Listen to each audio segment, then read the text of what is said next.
Ever read a comic and thought, wait, wasn't that different last time? Congratulations! You've just experienced a retcon. It's kinda like the comic book equivalent of a friend who swears they told you something important, but they didn't. And now their entire backstory for why they missed your birthday party involves a secret mission for the government. So, short for retroactive continuity, retcons happen when comic writers rewrite past events, whether it's to fix plot holes the size of a sarlacc pit, reboot a character because their 90s costume was way too embarrassing, or bring someone back from the dead, again and probably again next Tuesday. Seriously, it's a wild ride, and honestly, super easy. Barely an inconvenience for the writers, apparently. Now, when it comes to retcons, there's one company that seems to treat continuity less like a sacred text and more like a suggestion box they occasionally glance at before setting it on fire. That's right, we're talking about DC Comics. Bless their multi-layered, crisis-prone hearts. I mean, they've got so many Earths, so many timelines, so many Batmen, that rewriting history is practically a company mandate. It's almost like they have a big red button labeled Reset Universe, and someone just to press it every few years, for funsies. Or maybe it's to keep us all on our toes, or maybe they just really like drawing cosmic-level explosions.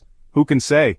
Today we're diving into some of the strangest, boldest, and most head-scratching retcons in DC Comics history, and how they shook up the characters, storylines, and even the fan base. Because let's be real, retcons are a huge part of comic book culture. They're the narrative equivalent of finding out your favorite quiet librarian is actually a retired international spy. It can be amazing, it can be baffling, it can honestly make you want to throw your long boxes out the window. So buckle up, because we're about to explore some of the weirdest ways DC decided that what happened before, well, didn't. Or it did, but differently, you get it. Differently. Alright, so picture this. You've got character A. We all know character A, right? Their origin is iconic, deeply personal, super tragic. Maybe their parents were mugged in an alley, or their home planet exploded, or, I don't know, they got bit by a radioactive hamster. Whatever it was simple, effective, and it totally defined them. You felt that. You understood their motivations. It was the emotional core that everything else was built on. You've read it 1,000 times, seen it adapted in movies, cartoons, probably even a school play somewhere. It's solid. It's established. It's basically gospel. Then one day a new writer comes along and says, you know what? That simple, tragic origin, too simple. Too tragic in a relatable way. What if, and hear me out, what if it was all a lie? Or not a lie, but a truth. And underneath it was this incredibly convoluted, millennia-old cosmic prophecy involving, I don't know, ancient space gods, a secret society that's been pulling the strings since before bread was invented, and maybe a magic amulet that looks suspiciously like a mood ring. Suddenly, the deeply personal tragedy isn't the reason character A is who they are. Nope, turns out they were destined for greatness by the Galactic Council of Foreseers or something equally bonkers. And the fans? Oh boy, some are like, wow, this adds so much depth and lore. While others are just staring blankly at the page thinking, but the alley? The dead parents? That was the whole point. Character A's motivations shift from, say, I fight crime because of what happened to my family to, I fight crime because the stars told my great-great-great-granduncle's mystical goldfish that I would, and also, I need to find the 7 shards of the Nebulon gem before Tharg the Unpleasant awakens. It's a bold move, changing something so fundamental. Sometimes it works, giving new layers to explore. Other times it feels like someone just really wanted to draw cool space vistas and shoehorned character A into their epic space opera, personal tragedy be darned. Okay, so DC loves a good crisis, right? A big sprawling crossover event. Worlds will live, worlds will die, and the DC universe will never be the same. Except, sometimes it very much will be the same, almost like that giant universe-altering event just, poof, vanished. Imagine investing months, maybe even a year, following this massive storyline. Characters you've loved for ages make heroic sacrifices. New relationships blossom in the heat of battle. Villains are defeated, heroes fall, and the status quo is shattered. You're emotionally drained, but satisfied. That was epic. That. Then, a little while later, maybe after a new editor-in-chief comes in, or a writer has a different idea, you start noticing things. That character who died a super noble death, they're just back. No explanation, just ordering a coffee like nothing happened. That couple who finally got together after years of will-they-won't-they tension during the crisis. Now they're acting like they barely know each other, or worse, their epic love story is retconned into it was just a fling situation. The villain who was supposedly gone for good, oh, He's back too, probably with a new hat. It's like the writer's room had a collective case of amnesia, or they just decided that whole event was a bit too much hassle to keep track of. And for the fans, it can feel like a real punch to the gut. All that emotional investment, all those shocking moments, all those nothing will ever be the same again declarations, rendered completely pointless. It's kind of like watching the last season of your favorite TV show, getting all invested in the finale, and then the next season starts with just kidding. All of that was a weird dream one of the characters had after eating too much cheese. You're left wondering, so did Event X happen or not? Are we just pretending it didn't? Is continuity just a suggestion now? It makes you hesitant to get too invested next time because honestly, who knows if it'll stick or just get wiped away like an Etch-a-Sketch drawing of a particularly complicated plot. Ah, Character B, a true pillar of the DC universe. So important, so beloved that their death, when it inevitably comes because, well, comics is a huge deal. It's a landmark issue, sales go through the roof, news outlets might even cover it. Tears are shed, eulogies are written, other characters mourn, and the landscape of the comics changes. For a while anyway. Because in comics, and especially with certain characters in DC, death is less a permanent state and more of a temporary vacation, a sabbatical if you will, from, being alive. So character B dies heroically. It's impactful, it's meaningful. Then a year or two later, maybe 5, sometimes even just a few months if sales are dipping, whispers start. Is character B really gone? And then bam, they're back. Maybe it was a clone. Maybe they were trapped in another dimension. Maybe they got better thanks to a Lazarus pit, or a space wizard, or just sheer willpower because they're just that awesome.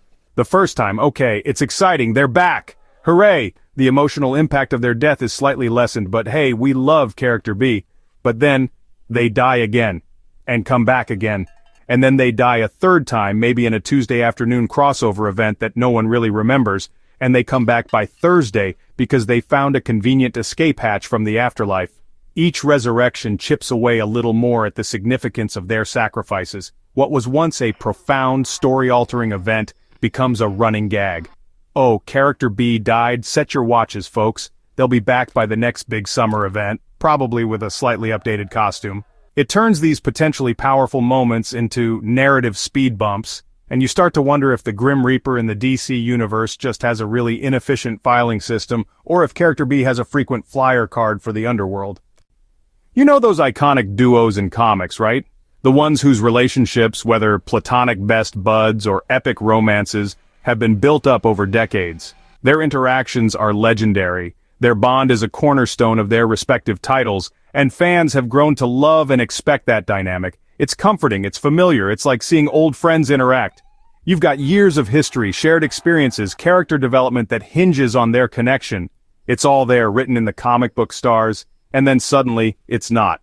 A new creative team comes in, or there's a line-wide reboot, and poof, that famous friendship. Turns out they were secretly rivals all along, or one of them was a Manhunter android impersonator for the last 20 years. That epic romance that fans shipped for ages and finally saw come to fruition, erased. Maybe they never met in this new timeline, or their meet-cute is now a meet-awkward where they instantly disliked each other. Or even more confusingly, they were together, but now, they remember it differently. Or their entire relationship history is condensed into a single, vaguely referenced off-panel event. It's like finding out your parents' entire love story was fabricated and they actually met on a reality TV show you never knew about. This kind of retcon can be super frustrating for longtime readers. All those moments you cherished, all that character growth that was tied to the relationship, it feels like it's been invalidated. Sometimes the new direction is interesting, sure, and explores new facets of the characters. But often, it just feels like change for the sake of change, or a way to break up a popular pairing to create drama, or free them up for new, often less compelling romantic entanglements. Fans are left scratching their heads, wondering why years of beloved storytelling were just tossed aside, often with a flimsy explanation like, oh, that was Earth 27B's version of their relationship, this is Earth Prime Alpha Redux now, try to keep up. DC Comics and its multiverse, it's a beautiful, chaotic, wonderful mess. You've got Earth 1, Earth 2, Earth 3, Evil Earth Classic, Earth X where the Nazis won, yikes, Earth Prime, our Earth supposedly, and about a gazillion others. It allowed for different versions of characters, different histories, all coexisting. It was pretty neat if a little confusing for newcomers. But then DC decides, you know what? Too many Earths, let's simplify. And by simplify, they often mean let's smash them all together like a toddler with building blocks and hope something coherent emerges. So, they have a crisis. A big one. Worlds collide, realities shatter, and when the cosmic dust settles, there's supposed to be one streamlined universe. Characters from different Earths are now on the same Earth, sometimes with merged histories, sometimes with their old histories mostly intact, but now they just live here. The Golden Age Green Lantern is now the father figure to the Silver Age Green Lantern, even though they used to live in separate dimensions. Power Girl is still trying to figure out where she's from this week. It's a massive undertaking, and the goal is usually to make things less confusing. Usually. The reality, though, often it's initially even more confusing. Which version of a character is canon now? Did their history from Earth whatever still happen? If Character X from Earth 2 merged with Character X from Earth 1, whose memories take precedence? Do they get two birthdays? It creates a ripple effect of retcons, as writers try to smooth out the inconsistencies created by jamming disparate histories together. Sometimes it leads to amazing new storytelling avenues, revitalizing characters and concepts. Other times, it feels like you need a PhD in DC crisisology just to understand who anyone is or why they're suddenly best friends with someone they were trying to punch out from another dimension last month. It's universe merge madness, and bless their hearts for trying, but wow, it can be a wild ride trying to keep track of what's what. So, there you have it, some of the strangest retcons in DC Comics history. From rewritten origins that turn tragic heroes into cosmic chess pieces, to entire universe-collapsing events that leave you wondering which version of your favorite character is even the real one anymore. DC isn't afraid to shake things up, for better or worse. Sometimes these changes breathe new life into decades-old characters, and sometimes they make you want to gently place your comic down, walk away, and maybe take up birdwatching. It's all part of the gloriously messy tapestry that is comic book storytelling, especially in a universe as prone to reality-bending shenanigans as DC's. These retcons are a testament to the evolving nature of these characters and their world. They show that stories are living things, constantly being reinterpreted and reshaped by new voices and new ideas. And hey, if nothing else, they give us plenty to talk about, debate, and occasionally get very, very passionate about online. It's what being a fan is all about, right? Enduring the continuity chaos because we love these characters, even when their backstories change more often than their costumes. Or, in some cases, as often. What do you think? What's the weirdest, wildest, or most frustrating retcon you've come across in DC Comics? Was it a character suddenly having a secret evil twin nobody knew about? Or maybe a beloved pet being revealed as an alien overlord? Drop your thoughts in the comments below, and don't forget to like, subscribe, and ring that bell for more deep dives into comic book history, lore, and continuity chaos. Trust me, there's always more chaos to discuss.